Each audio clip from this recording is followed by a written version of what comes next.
Friends, this is Pappu mummy. எல்லாரும் எப்படி இருக்கீங்க? நல்லா இருக்கீங்க நம்புகிறோம். நாங்களும் ரொம்ப நல்லா இருக்கோம். இன்னைக்கு ஹெல்த்தியான ஆட்டு மூளை ஃப்ரை எப்படி பண்ணுறதுன்னு பார்க்கலாம் வாங்க. அதுக்கு நான் 2 மூளை எடுத்து வச்சுருக்கேன். ஒரு பெரிய வெங்காயம் சின்ன சின்னதாக கட் பண்ணி வச்சுருக்கேன்.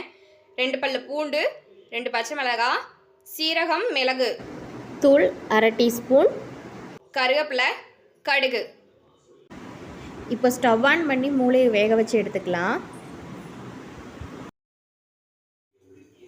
இது கூட 1/2 டீஸ்பூன் மஞ்சத்தூள், உப்பு சேர்த்துக்கலாம்.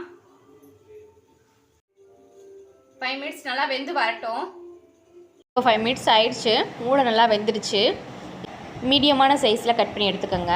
இது போல் ரொம்ப சின்னதாக கட் பண்ணிட்டீங்க அப்படின்னா நம்ம சமைக்கும் போது அது நல்லா நொறுங்கிடும். அதுக்காகத்தான். இப்போ ஸ்டவ் ஆன் பண்ணி எண்ணெய் விட்டுக்கலாம்.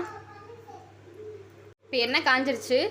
கடுகு, பூண்டு, பச்சை மிளகாய் சேர்த்துக்கலாம். கருவேப்பிலை, வெங்காயத்தை சேர்த்துக்கலாம்.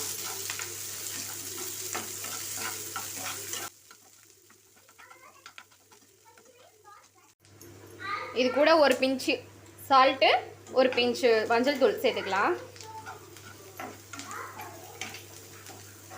நல்லா வதக்கிக்கங்க.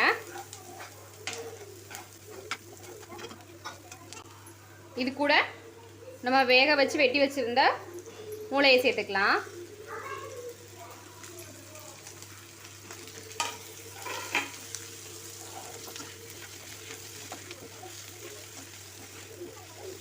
ரொம்ப கிண்ட வேணாம், மூளை நல்லா மசிஞ்சுடும். கொஞ்சம் பீஸாகவே இருக்கட்டும். இப்படி நீங்கள் செய்யும் போகும்போது எந்த ஸ்மெல்லும் வராது.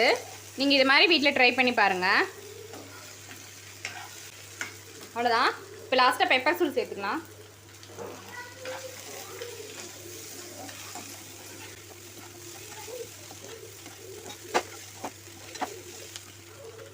ஃபைனலாக கொத்தமல்லி தடவி இறக்கிக்கலாம். அவ்வளோதான், ஆட்டு மூளை ரெடி ஆயிடுச்சு. ஆட்டு மூளை நம்ம சாப்பிடும் போது இதயத்துக்கும் நினைவாற்றலுக்கும் நல்லது. குழந்தைங்களுக்கு கொடுக்கலாம், ப்ரோட்டீன் அதிகம் இருக்கும். இது போல் நீங்களும் உங்கள் வீட்டில் ட்ரை பண்ணி பாருங்கள். இது போல் தொடர்ந்து வீடியோ பார்க்க பப்புஸ் கிச்சனை சப்ஸ்கிரைப் பண்ணி, லைக் பண்ணி, ஷேர் பண்ணி, கமெண்ட் பண்ணுங்கள். தேங்க்யூ ஃபார் வாட்சிங்.